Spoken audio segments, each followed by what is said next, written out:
Hello listeners, welcome back to Luke's English Podcast. This is episode number 907, and the idea with this one is that I'm going to share with you a couple of extracts from my most recent series of Luke's English Podcast Premium. So I've been working on Premium Series 64. Parts 1 and 2 of that were published just a few days ago, so if you are a premium subscriber, then check them out. And so what I thought I would do with this episode actually is share on the free podcast some extracts from clips from part 1 and part 2 of this premium series that I've been working on. What you'll get is the clip for part 1, which I'm going to play to you in a moment. I recorded it just a few days ago at the end of last week.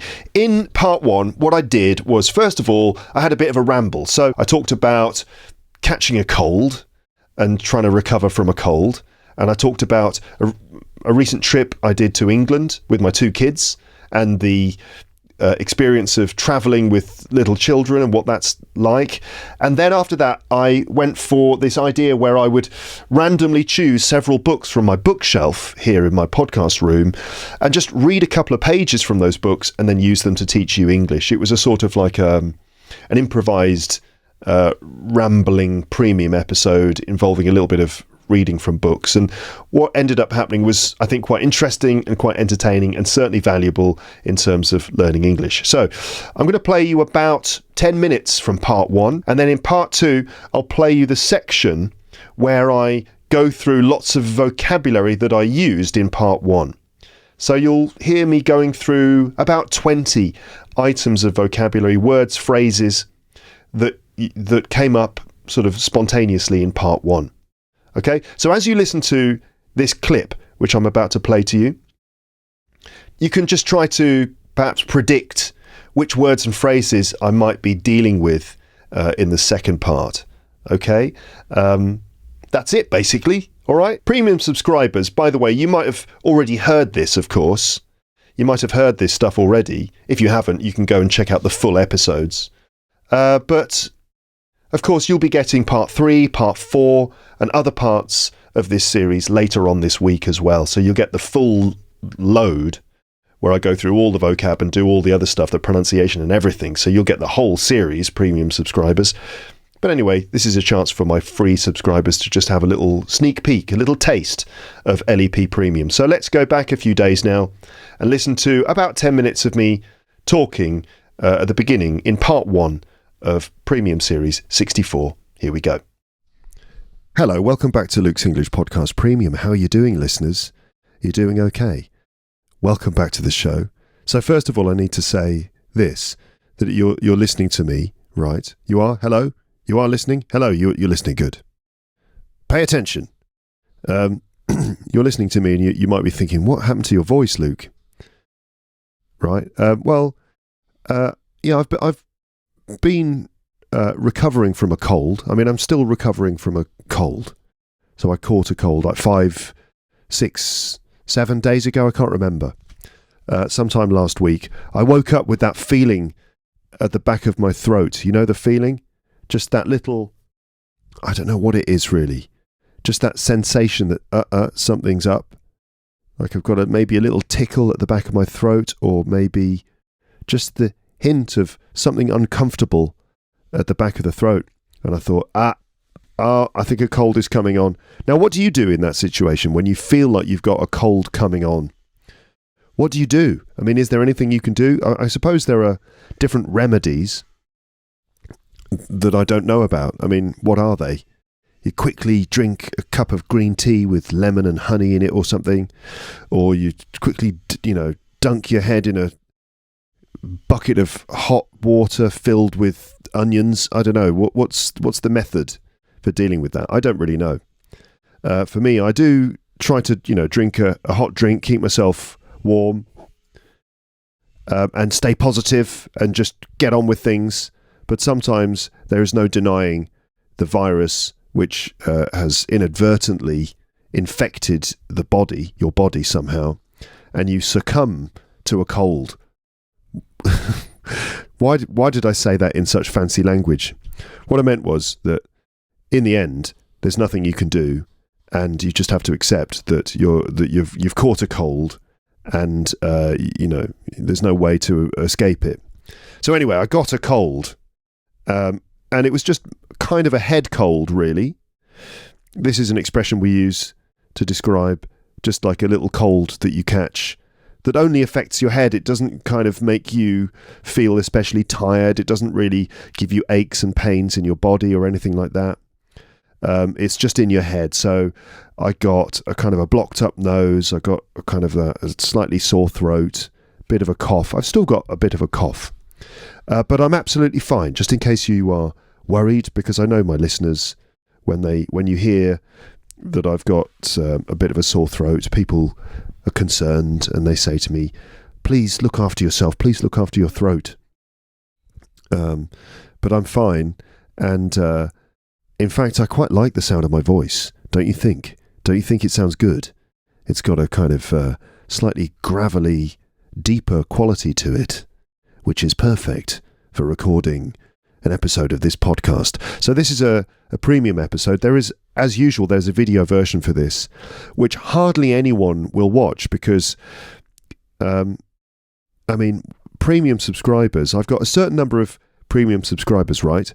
And yet the episodes don't get the same number of listens, so the audio episodes, and the video versions, the combined number even is usually not as high as the number of premium subscribers that I have, which suggests to me that there are quite a lot of people who've subscribed to LEP Premium but just don't listen to the episodes, or maybe don't know how to do it because it's slightly complicated. I would talk to those people now and say, if you don't know how to listen to the episodes, just go to teacherluke.co.uk/premium info. But of course that's pointless to say, because obviously those people who don't know how to listen are not listening. So it's difficult to know how to get through to those people. An email probably would be the way to do it, which I might do. Anyway, if you are watching the video version of this, which you can find a link to the video in the show notes of this episode, which I hope you are listening to in a podcast app on your phone. Just open up the episode in your podcast app and look at the episode description or show notes, and there's a link in there for the video version. So if you end up watching the video version, you might think that I look a bit tired, and the reason for that is I am quite tired today, because I spent 5 days. I went to it's the school holidays in France at the moment, so my kids are not at school. And I went to England with them. So that means it was just me. My wife stayed here. She had lots of work to do. So I took the kids to England to stay with my parents. And it was a bit exhausting because, well, first of all, my daughter's okay. She can kind of look after herself. She's fairly self-sufficient these days, entertains herself and stuff. Except when she pesters me to tell her a story and just like, please tell me a story, tell me another story, tell me a scary story, and I have to tell her a story. Then and then she's like, can you make it? That wasn't scary at all. Can you tell me another story? So sometimes she goes into this mode where she pesters me to tell her stories over and over and over again. But generally she's quite self-sufficient. But my son is 15 months old now, and he's up on his feet, walking around, exploring everything, climbing on everything, and pulling every single object that he can find towards himself. And so that means that he needs to be monitored constantly. So that was a little bit exhausting for me. And my parents, I really don't want to exhaust them. I think it can be a bit exhausting, and they're fairly old these days. Which means that, so while I was there at my parents' house, I basically had to be constantly monitoring my son, which was lovely, of course, but also quite tiring. And I only got breaks to kind of have a shower very quickly, go to the toilet sometimes, do this, that, and the other. But most of the time I was looking after him. Every time I had to go away, one of my parents had to look after my son. And that meant sort of following him up the stairs, because he was constantly climbing up the stairs, so they had to follow him up the stairs. So they were going up and down the stairs, picking him up, bending over, all the sort of things that I don't really want my parents to have to do very much because it makes them tired, backache, arthritis and things like that. So it's a wonderful little 5-day trip, but very tiring as well. And also, dealing with having a cold at the same time. And the journeys were perhaps the most exhausting. So I had a big suitcase with all our stuff in it, and it was quite a lot of stuff for 3 people, and a lot of kids stuff, nappies, milk bottles, all the rest of it in a big suitcase. And then a backpack on my back full of stuff as well, including my computer, which I didn't even really use while I was there, but I thought I'd bring it anyway, just in case. I actually got a spare moment to do some work, which I didn't. Anyway, backpack full of stuff. And then obviously my daughter with her backpack, and then a pram and my son as well. So traveling, like walking to the station or walking through train stations, going up and down stairs, just getting from one place to the next, getting through onto the train platform, getting onto the train, all that stuff, managing all those things was actually pretty exhausting, especially when I've got this big pram with a person in it and a huge suitcase on wheels, and my daughter who's 6 trying to keep an eye on her. So that was also quite exhausting. A lot of carrying, heavy lifting and stuff. And certainly on the train, my son slept a bit. I'm just rambling. Have you noticed? This is a rambling episode on Luke's English Podcast Premium. And I'll explain stuff in a moment. All right. But we've just jumped straight into full-on rambling here. Okay. I hope you're all right with that. I'll be explaining myself and justifying all of this in a moment, and also explaining why this is slightly different to the usual kind of premium episode. But anyway, let me just continue and tell you why I might look a bit tired today. Perhaps I always look tired these days because I'm not getting any younger. Anyway, what was I saying? So anyway, yes, luckily my son slept a bit in a carrier, those things that you can use to carry your child. So luckily he slept quite a lot in the carrier on the first part of... do I need to tell you all about it? Basically, it's the journey from here in the centre of Paris to where my parents live involves 2 train journeys. The first, going from Paris to my parents' place, involves a Eurostar. That's the train that goes from Paris to London under the English Channel, under the water. That's 2 hours and 20 minutes. And then after that, we have to get from St Pancras Station in London to Marylebone Station, which is not too far away, but still, it's either an underground journey, a trip on the underground plus a bit of a walk, or 2 underground lines, or we just take a taxi. Normally we just take a taxi. Then we have to get another train from Marylebone Station to a station about an hour and a half away in the Midlands. Okay, so there's kind of 2, possibly 3 train journeys, or a train journey, a taxi ride, a train journey, and a bit of walking and stuff. So he normally would fall asleep for about an hour on one of those journeys, but for the rest of the time, he can't really be contained.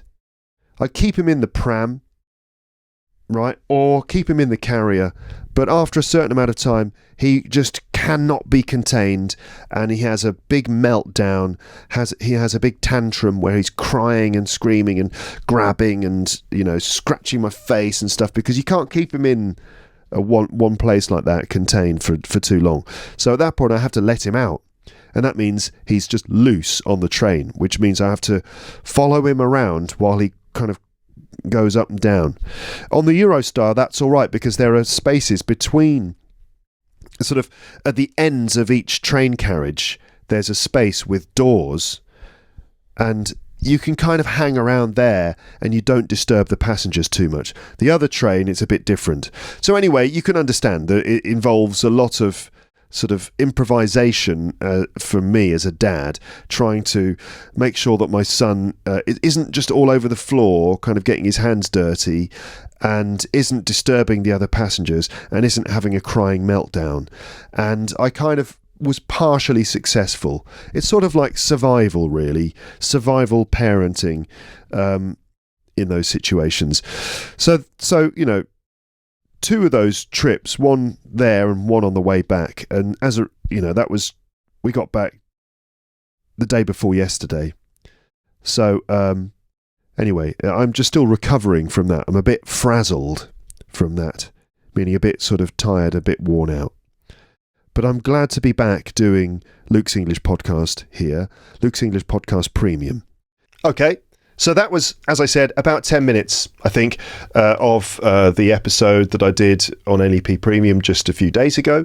And the rest of that episode includes the moments when I pull a couple of books off the shelves here and read some extracts and teach you English from them. Now, let me play you a longer clip.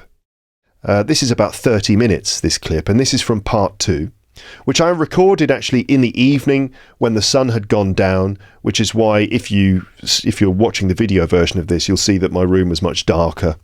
That's why, because the sun had gone down. You see, my commitment to teaching you English is that I'll even do this in the evening when I should be sitting with my feet up and a nice cup of tea and a hot water bottle. No, I was in this podcast room working away to, teach you vocabulary.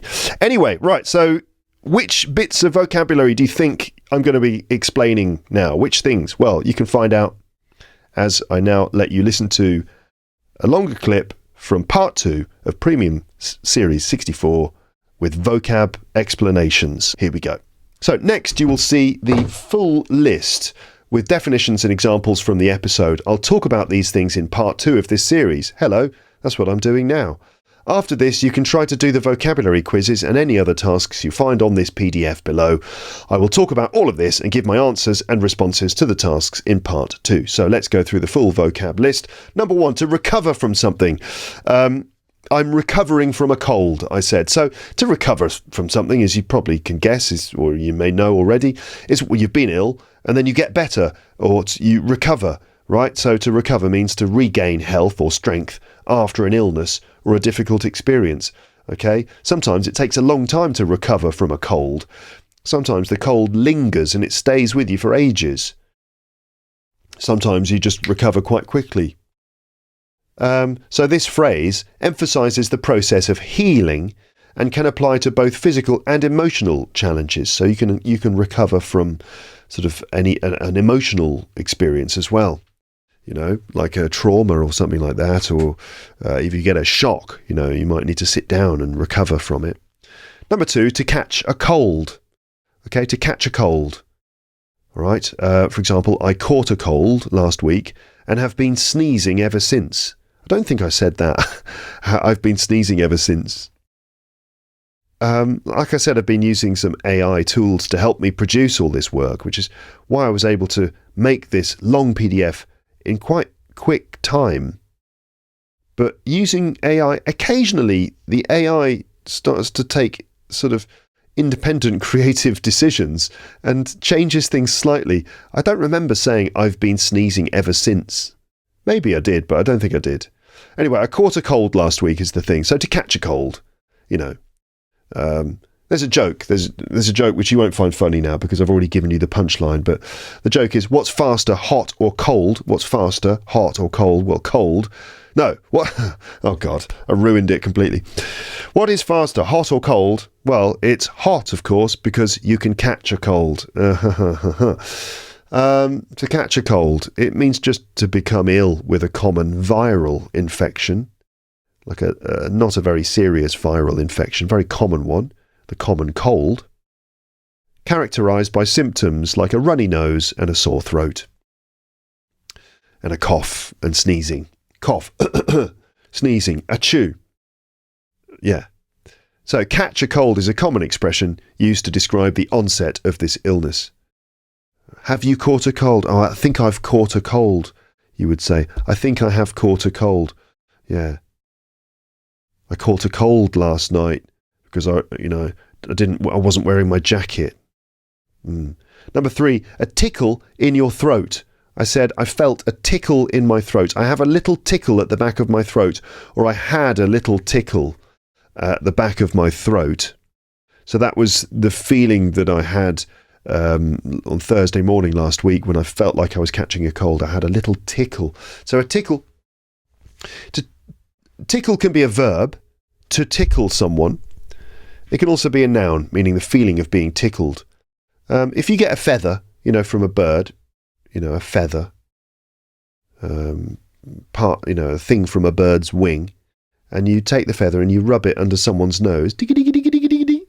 Oh, stop it. It tickles. Stop tickling me. Right? You can feel a tickle in your throat, which is like just that little feeling like you might be catching a cold. So it's like a light, irritating sensation, often in the throat, that may prompt coughing or the need to clear one's throat. It's like, I think I might be catching a cold. I've got a little tickle at the back of my throat. You should have a warm cup of tea with lemon and honey and onion and whiskey and vodka in it. Just those things, okay.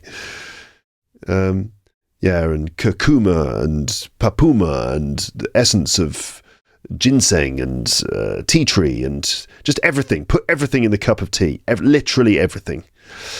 So I have a little tickle at the back of my throat. This phrase is often used to describe the early signs of a cold or allergy. Okay. Moving swiftly on. Number 4 is a hint of something. I had a hint of a cold. Like, little, is that a cold? I think I might be getting a cold. A little tickle, it's just a hint of a cold. A hint, there's a hint of something uncomfortable in the atmosphere. I didn't say that. That's AI again, being creative.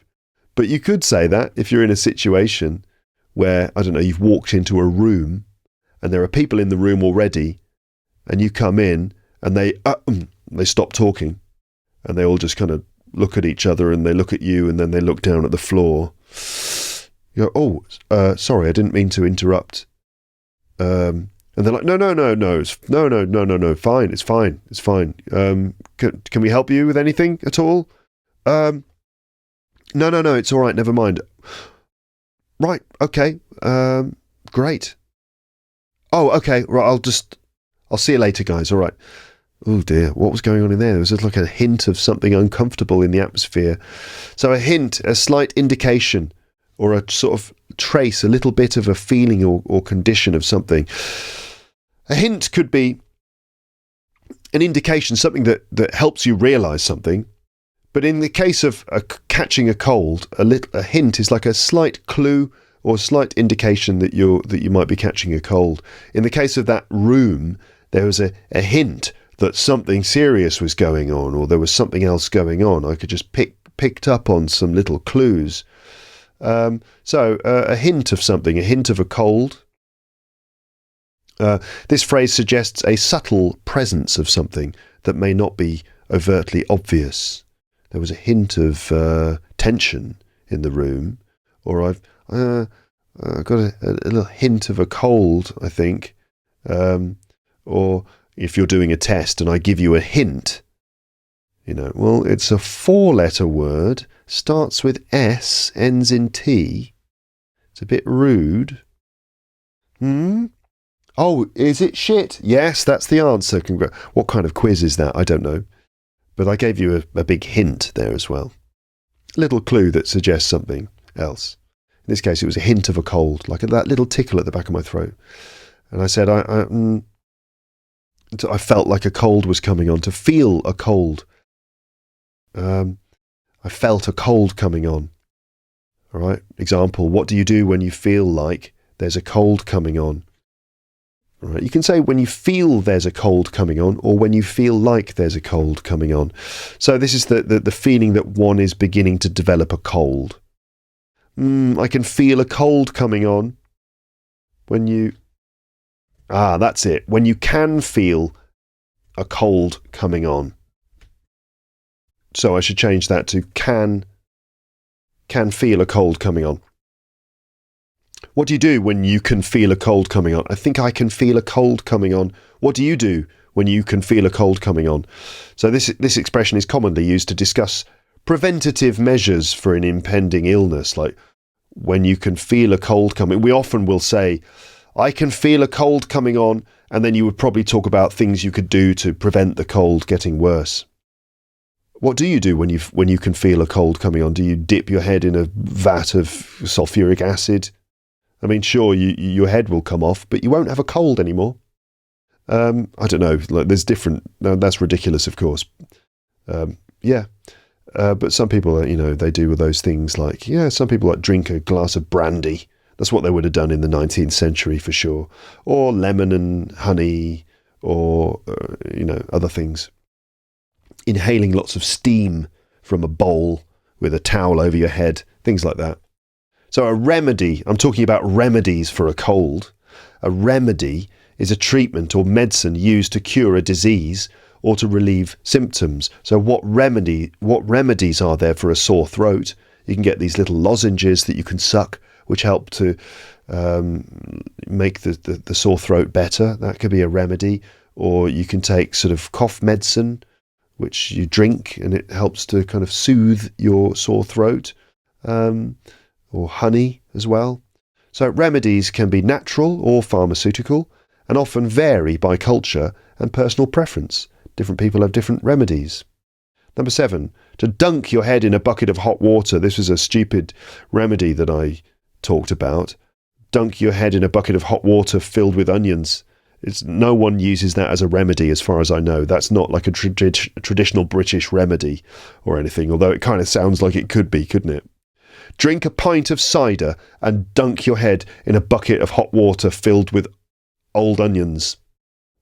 Works every time in England. To dunk your head. So to dunk something in something means to submerge something briefly. Okay, now in basketball you slam dunk, meaning put the ball in the basket, right? Slam dunk. But you can dunk other things in other things, like you would dunk a biscuit in your cup of tea, and if you were an idiot, you would dunk your entire head in a bucket of hot water. So you'd put your head into the hot water and then take it out again. So to dunk your head in the water. You quickly dunk your head in a bucket of hot water. Here's a comment. While often used in food contexts, this verb can also describe a quick immersion for therapeutic purposes. Yeah, all right. Food contexts, you might dunk a biscuit in a cup of tea, or you would dunk, if you're making tempura or something, you would take a vegetable and dunk it in the batter and then dunk that in the hot fat or something. Number 8 is to deny something. To deny something. For example, there is no denying the virus which has inadvertently infected your body. There's no denying it. So sometimes you have to just accept that you're catching a cold and there's nothing you can do about it. There's no denying the virus. So to deny the virus would be to refuse to acknowledge or refuse to accept the existence of it. It's like, no, I'm not. No, I refuse to have a cold. No, it's not going to happen. Sorry, not possible. Sorry, you can't deny the virus which has inadvertently infected your body. There's nothing you could do. You just have to accept it. Another example, he continues to deny that he has a problem. This is a person who maybe drinks too much or something, or maybe could have, 39 pints of Guinness every day. 39 pints of Guinness every day. But, Guinness is good for you, isn't it? It's good for you. I don't have a problem. It's not like I'm drinking 40 pints of Guinness a day. So it's fine, isn't it? Still denies that he has a problem. I don't have a problem. What are you talking about, problem? He does seem fairly... he's quite under control and seems quite sober considering he's had 39 pints of Guinness. I'm absolutely fine, I tell you. Well, you should see him when he has 40. It all comes crashing down. Anyway, so to deny something, this term can reflect emotional, social, or psychological resistance, which is basically where you're like, nope, I refuse to accept it. I deny that I have a problem. Nope, no problem here. And also, nope, I don't have a cold. Nope, nope, no cold here. You can't deny it, sorry. You have to accept that you've got a cold sometimes. Inadvertently is number 9. So I said, there's no denying the virus which has inadvertently infected your body. I was using quite fancy sounding language, but it's inadvertently infected your body. Inadvertently just means without intention or just accidentally. I mean, I don't know if viruses are sentient and they're going, Luke Thompson, I will give him a cold now. Come on, let's go. Party in Luke Thompson's nose. I don't think they're doing that. I think it just sort of happens, doesn't it? It just happens accidentally without anyone intending for it to happen. Like you didn't choose to have to catch a cold. So this adverb inadvertently emphasises that an action was not deliberate, often leading to unintended consequences. Now, I was just using fancy language, you might say, when I was talking about catching a cold. You could also say things like this. She inadvertently revealed the surprise party. Oh, it'll be fun at the party on Friday. Oh, whoops. Oh, Susan, you gave away the party. Yeah. Okay, Bob, now you know. We're having a surprise party for you. Thanks a lot, Susan. Oh, Susan inadvertently revealed the surprise party. She did it by accident without intending to do it. Number 10, to succumb to something. I said, sometimes there's no denying the virus which has inadvertently infected your body and you succumb to a cold, which is where at the beginning you're like, no, I refuse to have a cold and I'll just keep calm and carry on and I'm sure I'll be fine. And then after 2 days, you're like, okay, all right, I've got a cold and there's nothing I can do about it. By the way, listeners, you can hear that I've got a bit of a blocked nose, but again, I'm fine, despite the way it's affecting my voice. So to succumb to something then. Yeah, to succumb to a cold, like, oh, okay, right, that's it. I've got a cold then. There's no denying it.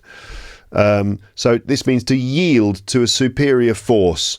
So basically the cold is like, no, I'm here and there's nothing you can do about it. And then you just kind of go, all right then, I've got a cold.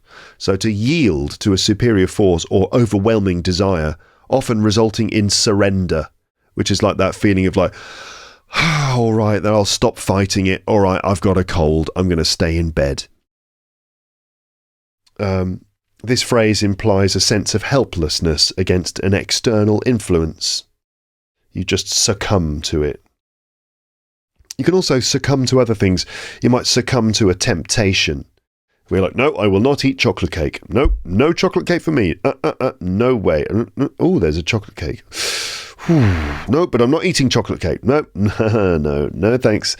Maybe just a little bit. I'll go and have a taste.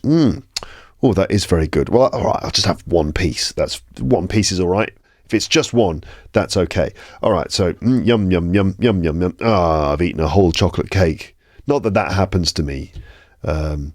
And if, I don't mean to make fun of that kind of compulsive eating situation, which can be, a problem.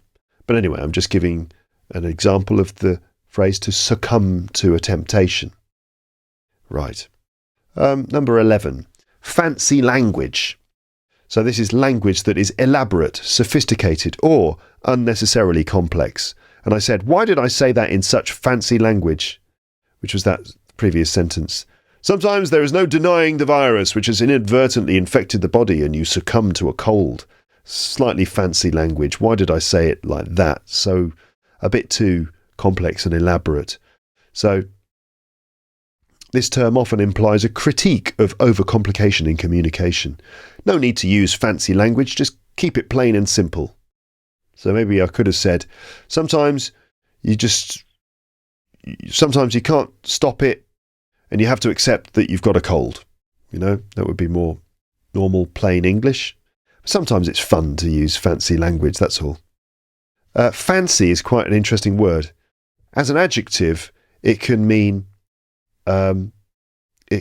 elaborate, sophisticated, Like, oh, this is a fancy restaurant, isn't it? Oh, look at this really posh restaurant. Look at this. Look at the what they've done to the ceiling. Wow, it's really a really fancy restaurant, this. So it could mean that, which is a bit like fancy language. And as a verb, it can have sort of several meanings. One is that it can mean that you find someone attractive, right? You think someone is attractive, like, oh, I think she fancies me. Have you seen the way Sandra's been looking at me? I think she fancies me. I'm going to say, I think so, yeah. Do you think so? Yeah. No, you're wrong. She just needs glasses. Yeah, that's why she's staring at you. She doesn't know who you are. Oh, all right, okay. So she doesn't fancy me. She's just blind. Yeah. So it can be that, to find someone attractive. But also to fancy could mean to want something, which is related to the previous example I just gave. But to fancy a person, normally. But also you can fancy something else, like you can fancy an ice cream. Oh, who fancies an ice cream? Or anyone fancy a pint? Which is like, would anyone like to have a pint of beer? Anyone fancy a pint? There's a pub round the corner. So fancy can be like, oh, elaborate and sophisticated and posh. Fancy language could be elaborate, sophisticated, and maybe unnecessarily complex. A fancy restaurant, oh, very nice and posh and lovely, gorgeous design. Does anyone fancy an ice cream? Would anyone like to have an ice cream? And oh, you know what? I think Sandra fancies you. Do you see the way she's been looking at you? Yeah, she laughs at all your jokes. Yeah, I think she fancies you, mate. All right. Number 12, a head cold. If you remember this one, it's like I talked about having a cold, and I said it's just a head cold. So a head cold is a cold that primarily affects the nasal passages, that's your nose, and sinuses, that's like the area, the parts of your nose on the inside, causing symptoms like congestion, that's where your nose is blocked, and headache, that's when your head aches. For example, having a head cold, it doesn't really give you aches and pains in your body or anything like that. It's just a head cold. So this term distinguishes between different types of colds, highlighting where symptoms are primarily felt. So it's just a head cold. Number 13 is a blocked up nose. A blocked nose or a blocked up nose, which you can kind of hear I've still got. That's where someone speaks like this. Hello, my name is whatever, right? Blocked up nose. My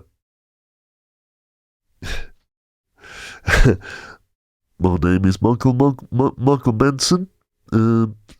Sorry? Michael Benson. Michael Benson? No, Michael Benson. Michael Benson. Who's called Michael Benson? No, it's Michael Manson.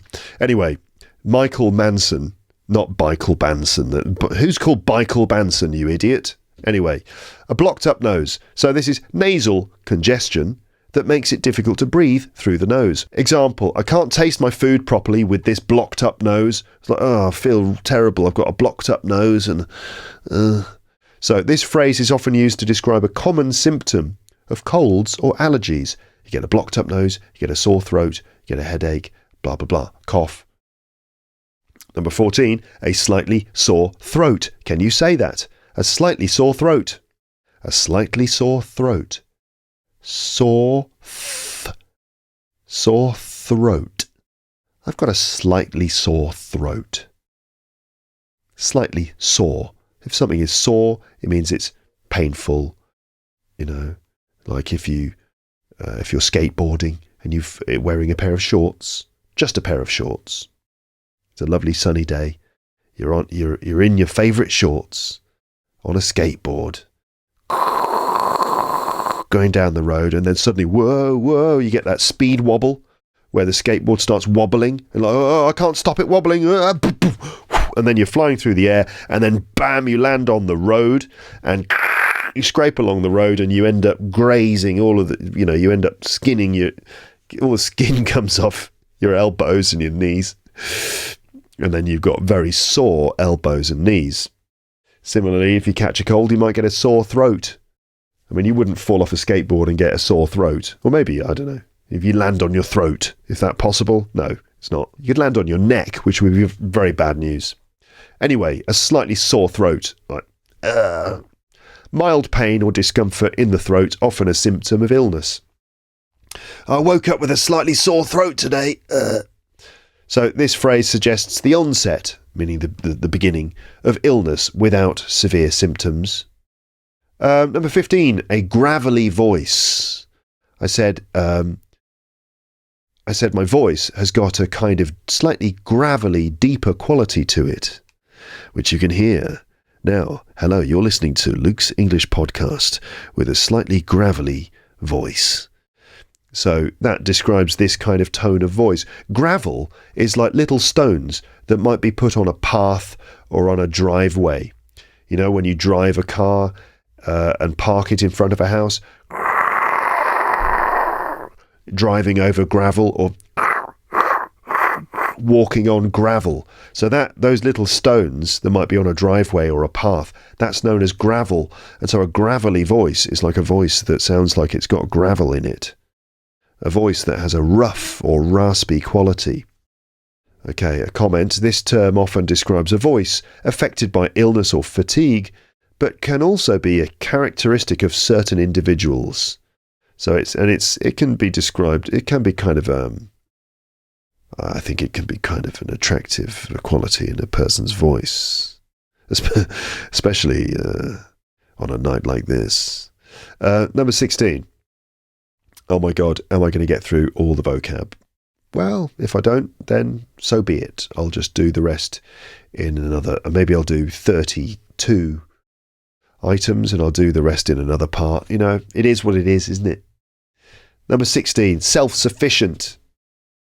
I was talking about my daughter, saying that, you know, when I travel with my daughter and with my son's 15 months old, so he needs to be looked after and monitored all the time. But my daughter's like nearly 7 and she's fairly self-sufficient these days. So if you're self-sufficient, it means you're able to provide for yourself, or let's say look after yourself without assistance. That's without assistance. That's not without a sister. Like, she's okay. She can look after herself without a sister. Whereas my brother, he needs a sister. Assistance. How many sisters? How many assistants? Oh, never mind. She can look after herself without assistance, without help. Right, she's fairly self-sufficient. So the phrase conveys independence and self-reliance, often in personal or financial contexts. So she's able to go to the toilet on her own. You can leave her sitting reading a book and you know that she's not going to get up and pull all the books off a bookshelf or pull all the plants out of the plant pots and spread dirt everywhere. You know, yeah, she's fairly self-sufficient, unlike my son, who is not.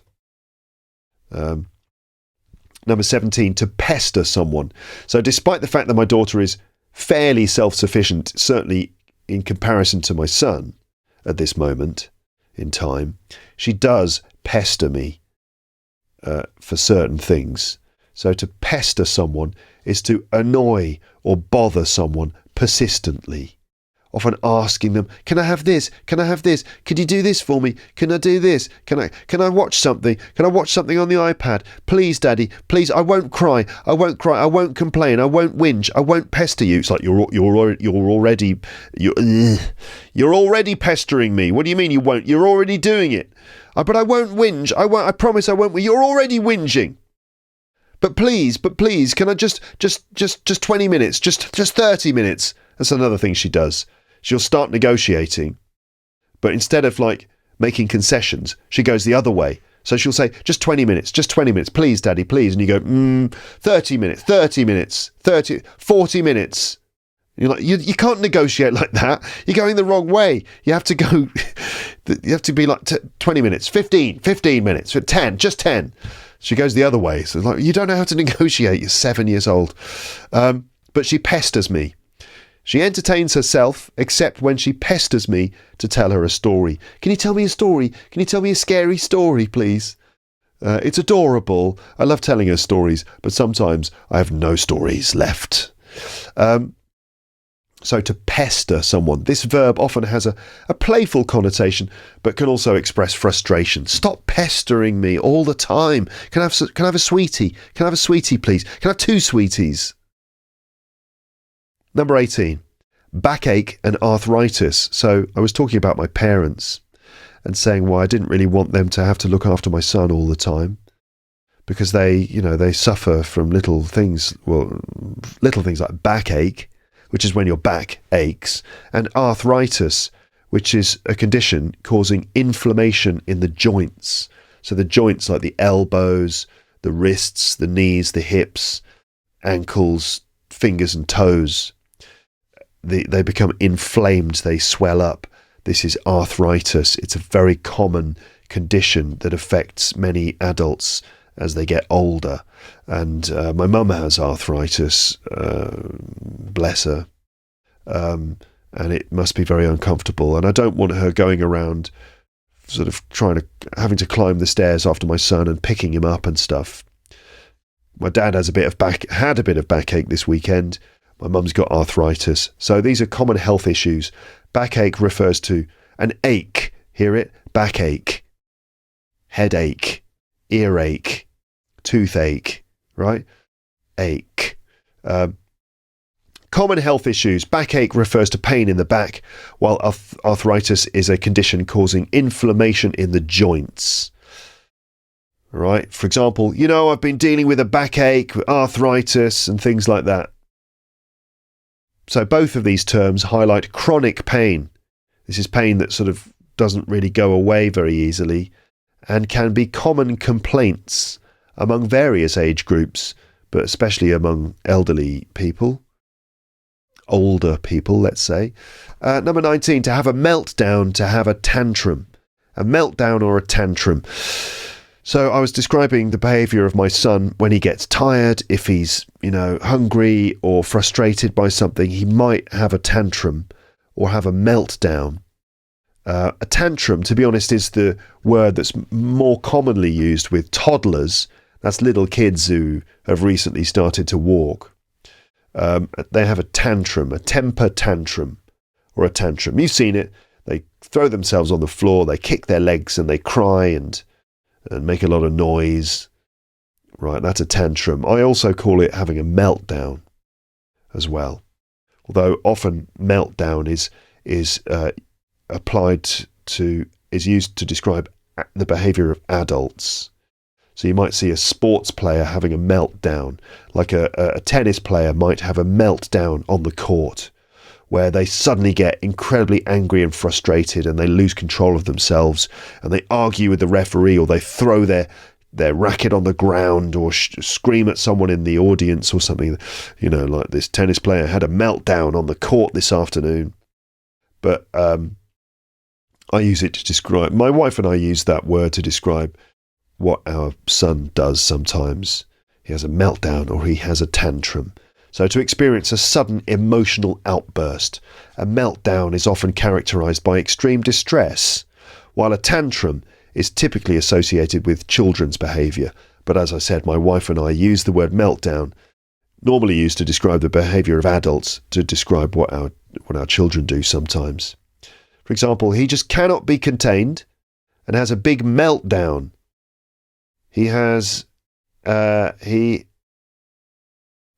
had a big tantrum where he's crying and screaming and grabbing? These phrases often imply a loss of control, either emotionally or behaviourally. Yeah. Okay. You know what? I'm going to stop here. Okay, so that is where I stopped, and that was the end of part 2 of P64. And what's going to come next is part 3 and probably part 4. I haven't done those yet. I'll be working on them this week.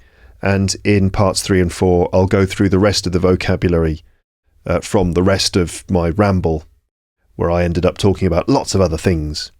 But I hope you enjoyed that. I hope you found it useful. If you're a premium subscriber and you can access the PDF, you'll see that it's in sections. And after all that vocab stuff, all the vocab list that you saw me going through there, after that's done, the next section is vocabulary quizzes. And then so the section 4 is vocab quizzes.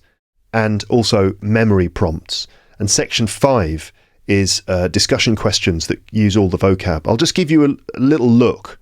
So I'll just kind of like read through some of the vocab quizzes for the vocab that you've looked at, just to give you an idea of what's involved. So here are 3 vocab quizzes. We'll look at the first one, which covers items 1 to 22 in the list. We actually only dealt with 1 to 19, I think, in this clip. But anyway, let's have a look. Can you get these questions right? So first of all, now some of these are going to be easy, right? Some of them are going to be easy, and that's fine. That's absolutely fine. Some things you'll just get easily, which is great. When you get an answer, you know an answer, you just slap yourself on the back and go, well done, I know that. Great, let's move on. The ones that you're less sure of, this is where you can, you learn. If you don't get it right or you don't know, you learn. The answers are included on the PDF. And you can go back and do these quizzes again and make sure you get 100% correct, Anyway, do you know the answers? So number 1, this is pretty easy, but what does it mean to recover from something? So these quizzes are there's different types of task. This first one is a simple multiple choice. What does it mean to recover from something? Is it A, to lose strength, B, to regain health or strength? Regain, right? Or C, to ignore a problem. I'm recovering from a cold. Obviously, it's B, to regain health or strength. Yeah, okay. Now, again, when you do things like this, right, as a learner of English, when you do deal with these sorts of tasks, you might think, oh, I know the answer, easy peasy. But there's a lot more that you can do. First of all, you could make sure that you know all the other words in all the other options. For example, to lose strength, right, to regain health, to ignore a problem. And another thing is that you should be able to also use the words in a sentence. So you should be able to say, I'm recovering from a cold. I've been recovering from a cold. I'm going to recover. Hopefully I will recover. Hopefully I will have recovered by the end of next week. I've got like a big presentation to do at work, and hopefully I will have recovered by then. So it's not just, do you know the word, do you know what it means, but can you use it? That's a whole other thing. And there are some other tasks on the PDF that help you to do that. Number 2, if someone catches a cold, that's also easy. They're enjoying the weather, developing a common viral infection, or experiencing allergies. So it's B again, developing a common viral infection. Again, with this one, it's a well-known collocation to catch a cold, but in my experience working with learners of English, I've noticed people getting it wrong all the time. And it's normally the tense that people get wrong. What people don't say is they don't say, I have caught a cold, or I'm catching a cold. What people do is they get the grammar of it wrong, and they end up saying, I am catch a cold, or I catch a cold. Right? And, obviously it should be, I caught a cold, like when yesterday. I think I caught a cold yesterday. But often it's in the present perfect tense. I have caught a cold, because that describes you now. Present perfect, I have caught a cold, describes the present. I caught a cold, past simple, describes the past. So you might say, I caught a cold yesterday. I think I caught a cold last night. So you'd say when, because past simple describes the past. I have caught a cold describes you now. So how are you doing? Oh, I'm all right, but I'm feeling a bit under the weather. I think I've caught a cold. Right? You should be able to do it like that. Yeah. So it's not just knowing the word or collocation, it's being able to use it right. Number 3, a remedy refers to A, a type of food, B, a treatment or medicine, or C, a vacation. Again, the answer is B. I hope the answer is not B every time. It might be. Oh, God. It is as well. It is. The answer is always B. Oh, dear. Oh, dear. I used AI to help me do this, and it seems that AI just went, well, I think I'll just make this a really easy one and just make B the correct answer every time. I don't know. Anyway, maybe that's just chance. Maybe it's random, and it's just chance that it happens to be the second option out of 5 questions. Anyway, a remedy is a treatment or medicine. For example, drinking a cup of tea with lemon or something is a kind of remedy for a common cold. 4, if you have a blocked up nose, it means A, you can breathe easily, B, you're experiencing nasal congestion. slightly fancy language for a blocked up nose. Or C, you feel great. Obviously, it's B again, right? And 5, fancy language is characterised by A, simple terms, B, elaborate and complex wording, like you are currently experiencing nasal congestion. Yes, I have a blocked up nose, yeah. That's fancy language. It's B. B is the answer. Or is it C, just casual speech? How are you doing? Not so, I'm all right, but I've got a bit of a blocked up... Sorry, what? I've got a blocked up nose. I've got a cold and it's affecting my English. I apologise. No, how are you doing? Oh, I'm all right. Just got a bit of a blocked up nose, to be honest. It's a bit annoying. I think I might be coming down with a cold. Oh, there's another one. I might be coming down with a cold. Yeah. So that casual speech, yeah. Elaborate and complex fancy language would be, how are you doing? I appear to be suffering from the onset of a nasal congestion, which may be symptomatic of a common viral infection, otherwise known in plain English as the common cold. It's like, okay, is this one of those viruses that infect the grammar node in your brain, causing you to speak like that? This may be the case. Yes, indeed. Imagine that. Maybe it's possible, but imagine if there was a virus which you could get that would affect your English. And why is it also that viruses and things, when we get sick, the symptoms are always bad? I mean, this is probably a very stupid observation, but why is it always bad? Why don't some viruses help? Because if what they want, now I know that viruses don't think, do they? I don't think so. If what they want is to spread among the human race, that's what they want. They want to proliferate, right? Then they should probably try and ingratiate themselves with us somehow. So instead of making us feel terrible, they should make us feel great. They should improve. They should strengthen us. And then we'd be like, yes, please, you've got a cold. Quick, cough in my face now.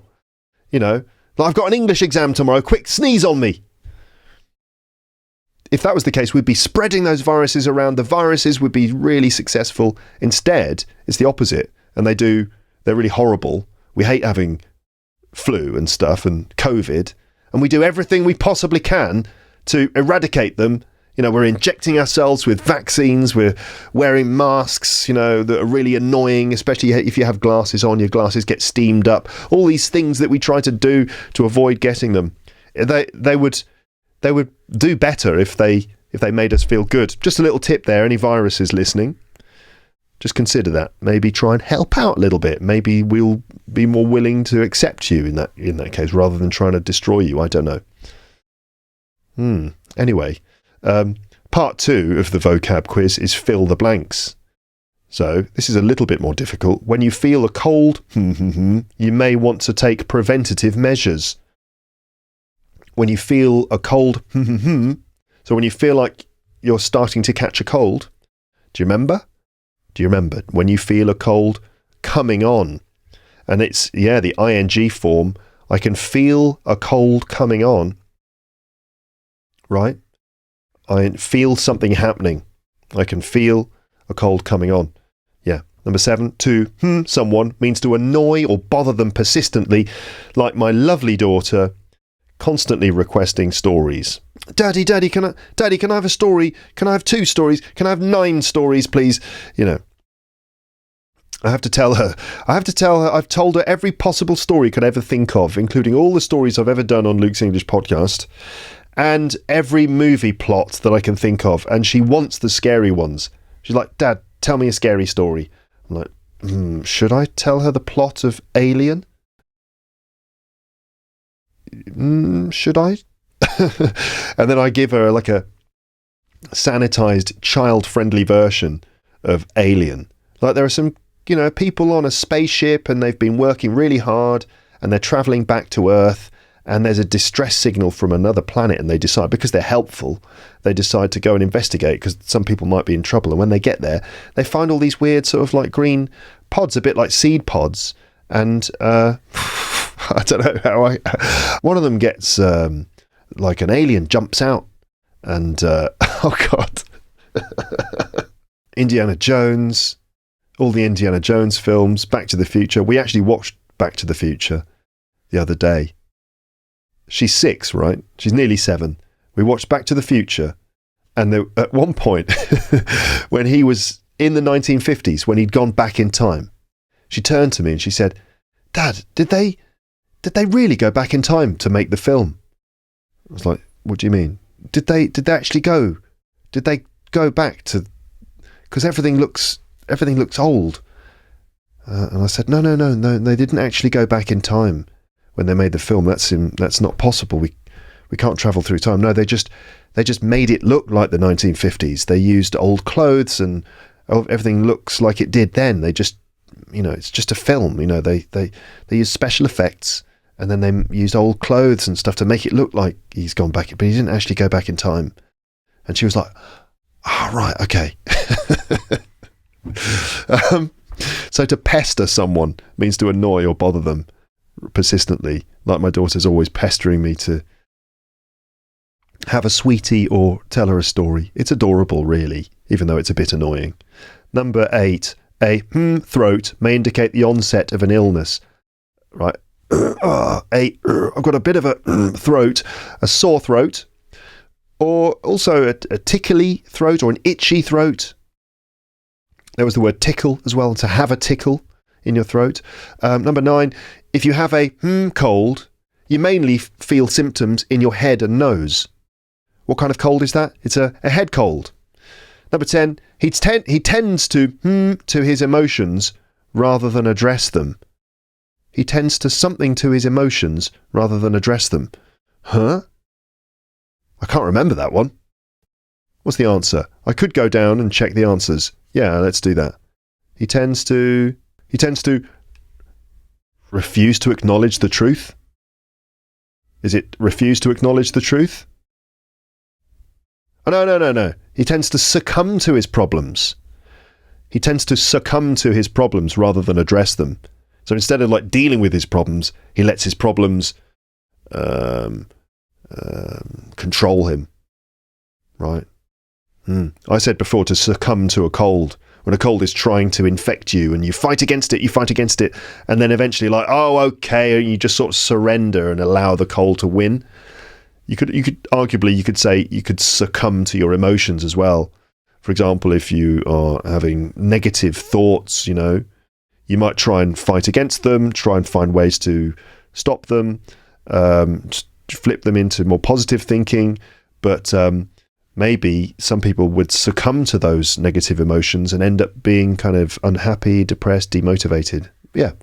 Okay, you get the idea, right? That's the vocab quiz, and there's different types, matching exercises, short answers. And then also after that, you've got memory prompts, because it's important to try to recall the words and phrases from memory and use them in sentences. Now, this is difficult, and you might not remember them all, but that's okay. The important thing is that you try. So here are some memory prompts. For example, this: imagine you've been sick for a few days. How would you describe the process of feeling better? And it's like I'm recovering, right? I'm getting over it. This is what you would say. I'm recovering from a cold. I'm getting over a cold. Number 2, what phrase would you use to describe suddenly coming down with a runny nose and sore throat? Catch. Yeah, I've caught a cold. I think I'm catching a cold. 3, if you feel a slight irritation in your throat, what phrase would you use? I've got a tickle at the back of my throat, or I think I've got a bit of a sore throat. Right, and we could go on and move on to other. So a lot of stuff about catching a cold there, but the episode was full of loads of other stuff. I mean, the cold stuff is just the first 5 minutes. If someone is bothering you persistently, what verb would describe their behaviour? They are pestering you. What would you call common complaints involving back pain and joint inflammation? I was describing my parents. They're getting old. Unfortunately, it's a bit sad, but it happens to the best of us, of course. Arthritis is the joint inflammation, a condition that makes your joints swell up and is painful. Back pain, that's backache. Okay. What phrase describes someone having an extreme emotional outburst? That would be to have a tantrum, right? Or to have a meltdown. as well. Okay, and there's loads. There's memory prompt questions for all of the vocab in the episode series, and then also we've got you've got the answers, and then you've got conversation questions for speaking practice. So these are ones that you can use to just practice, just trying to use the vocab in conversation. Now, you can do this with a conversation partner if you have one, someone that you can practice English with, or you can do it on your own, like this, like the way I'm going to do it. For example, let's have a look at a hint of something. Can you recall a time when you sensed a hint of tension in a group? What happened? A hint of tension. Can you remember a time when you sensed a hint of tension in a group? Now, you might not be able to think of an example. You might think, I need to find a real example of when I sensed a hint of tension in a group. You can't think of a real one. Don't worry, just make something up. It doesn't matter. You're just trying to practice the language, right? It's not lying. It's just creative practice. So you'd say, if you're with a conversation partner, you would say, I can't remember a time, but I'll just make something up. And then they go, okay. And then you say, yeah, last week I went into a bank, and I looked around and everyone was like seemed really tense. No one was moving. Some people were even like lying down on the floor with their hands over their heads. And I was like, what's going on here? It was like a very tense atmosphere. I just thought, there's a weird sort of hint of tension in this bank. Why is everyone not moving? And some people have got guns and they're pointing them. What's going on here? Anyway, I'll get my money out. Have a nice day, everyone. Strange hint of tension in that bank. Obviously, that's a ridiculous situation that I walked into in the middle of a bank robbery. But anyway, you could also say I walked into the staff room at work and there was a hint of tension in the room. I think that maybe someone had just had a little disagreement, or maybe that they're unhappy with our boss. Our new boss is unpopular, and he just makes everyone feel really uptight. It's not good. See? That kind of thing. And there's these questions for every single item of vocab in the whole episode. And then after that, there's going to be pronunciation practice and more. So there you go. That's a sample of LEP Premium, okay? Just so you could see what it's like and just enjoy some of the premium content free. Again, if you'd like to sign up, teacherluke.co.uk/premium. Okay, you choose LEP Premium, that option. It costs $4 a month plus tax. You can quit anytime you like, right? There are no strings attached. Anytime you want, you can just cancel your membership and it'll end at the end of that month. But if you do that, you will lose all access to all the files and everything. You won't be able to just do a month and download all the files and off you go. No, you'll lose access to everything, So you get all of the premium content. You can add it to a podcast app on your phone, which is definitely the best way to do it. Also, all the free episodes are ad-free. There are video versions for the premium episodes. You just, in the show notes in your podcast app, you'll see a link, video version. Tap that. You can jump to the video version on YouTube. PDFs for every single episode. And now over 200 episodes like this, with deep dives into vocabulary and all sorts of other things. And, I try to keep the sense of fun going as well during proceedings. So that's the end of this episode, where I've given you a sample of what Luke's English Podcast Premium is like on the free podcast. I hope you've enjoyed it. I hope you found it useful. You can email me whenever you want, luketeacher@hotmail.com, if you've got questions about this. Otherwise, the best thing to do is go to the frequently asked questions or premium information page on my website, teacherluke.co.uk/premium info, and there's like loads of questions answered there and other information to help you. Okay?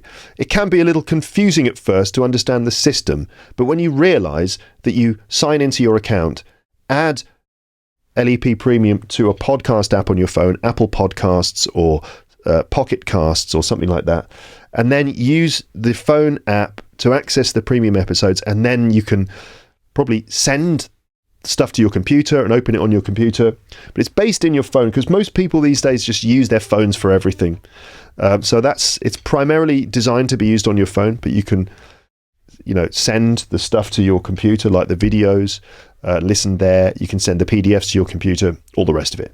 Okay, that's the end of this. I'll be back, of course, next week with a normal free episode. And I think we're going to continue the Bits and Bobs series next week with Bits and Bobs Part 2. Premium subscribers, you will get the rest of P64. Hopefully this week, if I can manage to make it all happen. But certainly over the next week or two, you'll get the rest of P64. And it's going to be quite a long series, I think. Quite a long, detailed series. Okay, thanks so much for listening. Have a lovely morning, evening, afternoon, night, late evening, early morning, middle of the night listening session. Drive in your car. Walk down the street, or lovely comfortable sit in an armchair, whatever it is you're doing, wherever you are in the world. Thank you for listening, and I'll speak to you next time. But for now, it's time to say goodbye. Bye. Bye. Bye. Bye. Bye.